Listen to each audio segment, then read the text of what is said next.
Hi, my name's Stan Miller. I'm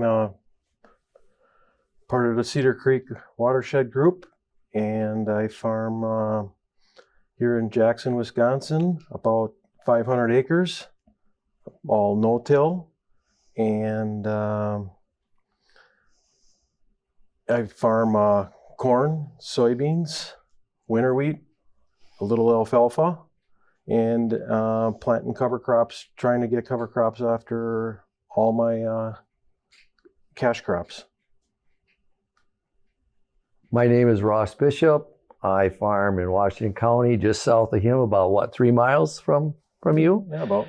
And we run 650 acres, corn, soybeans, wheat.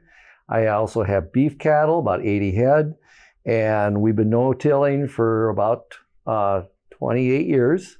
Cover crops since 2008. Started planting green in 2012 when we had the drought. Was the best corn and beans I had in that field. We try and plant something, some type of mix or just cereal rye after anything that's been harvested. Wheat, corn, soybeans. We'll actually mud the rye in December, which we've done multiple years. And we see huge benefits from having cover crops, planting green the next year in. There's so many benefits, you can't name them all here. It take an hour.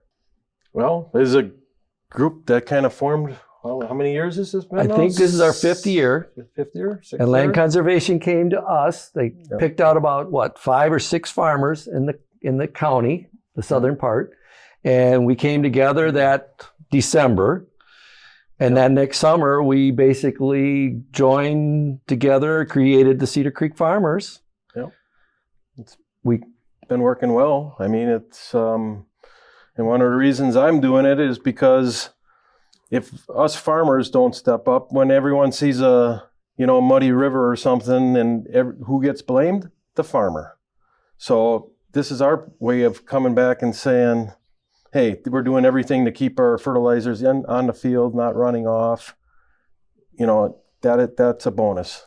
Or phosphorus levels is another thing where they were coming out, the phosphorus levels are high going into our Cedar Creek and everything. But we kind of proved to them, like 5 of us got together. We all took in the spring of the year after a rain event. Very high rain in the winter. And we thought, well, let's go take samples from our tiles. We all grabbed some some samples from the tile lines, and took them in, had them tested. And I went to pick my sample up, and I'm like, oh boy, here we are, And I says, well, what's wrong? He's like, no, where'd you get the water from? I'm like, well, that's from my tile line. I said, what's wrong with it?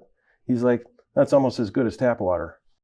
So that proves, to the public, that also is a indicator, hey, I'm doing everything to keep fertilizer on the field. I can't afford to let it go down the river.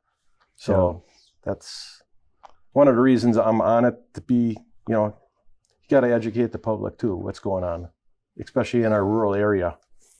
So. And as a group, we seem to click. Our attitudes aren't bigger than the world. We seem to respect each other and get along well. And I think that's part of our success is we find a feed off of each other. Yep. And we call each other. And I think if I say the farming community sees that, and they're not afraid to call us and visit with us and trying to learn from us.